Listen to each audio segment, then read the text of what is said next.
First of all, can you just kind of assess the defensive performance from Saturday and just kind of how you guys have steadily progressed on that end throughout the last couple of weeks? Yeah, I think we did really good.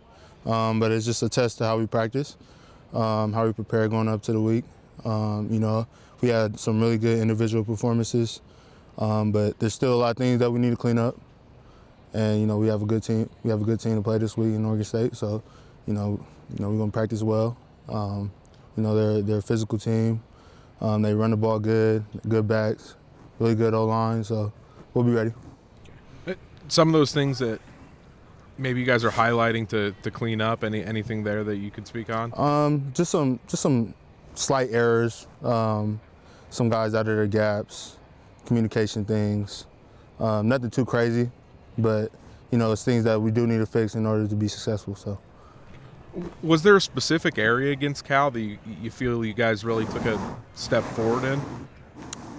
Yeah, just playing together. I mean, going into the week, we knew that we had to play together in order to be successful against them. And, eliminate the shots that they were capable of making.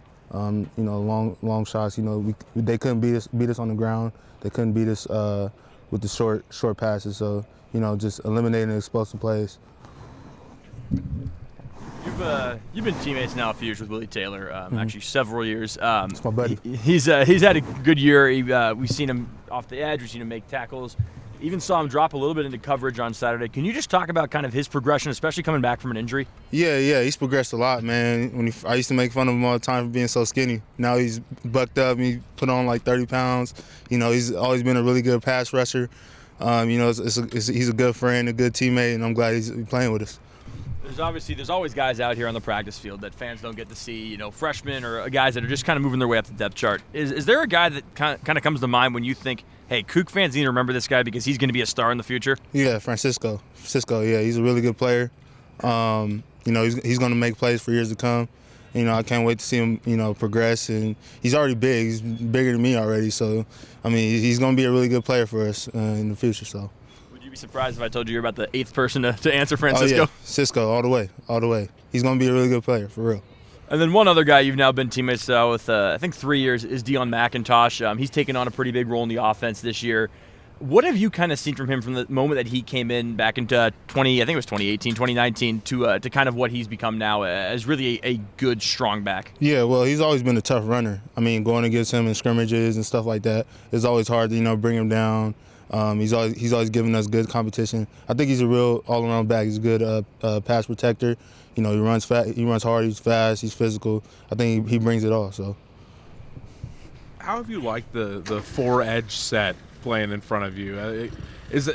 Has that been in your eyes increasingly getting more and more pressure kind of by the week? And yeah, I love playing with those guys in front of me. They take a lot of stress off me.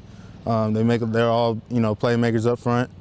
They work really hard in practice, and that motivates me to work even harder. So just the fact that they practice and work so hard, man, is key to our success on defense. Can you talk a little bit more about you guys' run defense and what's sort of been maybe one of the key improvements you guys have made for it? Because I know against Utah State maybe wasn't the best opener, in stopping the run, but it seems like it's steadily progressed over the weeks. Has there been something that you guys have really shored up on that end? Yeah, just eliminating the mistakes, eliminating the critical errors. I think that's the biggest part. Our communication, like I said before, has just been way smoother. We've just been playing together, really. There's nothing really else I could say. We've been tackling a little bit better. There's some things that we need to correct. But at the end of the day, yeah, we've been playing really good, and we're chasing progression every day. And what does that improvement in communication kind of look like on the field? Is it just a play recognition from maybe your perspective, or are you guys just calling stuff out to each other better now? Or? Yeah, just communicating pre-snap, trusting what we see in the film room, and then bringing it out to the practice field and bringing it out to the game, and then just trusting each other to be where they're supposed to be. That's the biggest thing. We don't need any superheroes. We don't need anybody making extra plays. We just need everybody to do their job. And, once everybody's on the same page with that, it works so good. So. And last one, you talked a little bit about Oregon State, but what's kind of the emphasis? What can you guys not afford to do against them? As a Can't defense? afford to, let them, run it down our throats. They're really, really physical up front. They have 2 really good backs that, can run it, for 4 or 5 yards every play. So, just eliminating the leaky yardage and, stopping the run, that's the biggest thing. Do you know who you best for fifth most tackles in WSU history? Oh, yeah. Yeah, that's pretty good. Payne Pelluer, yeah, that's my guy. That's my guy. He's one of my favorite teammates of all time, man. It's a privilege to, to have played with him.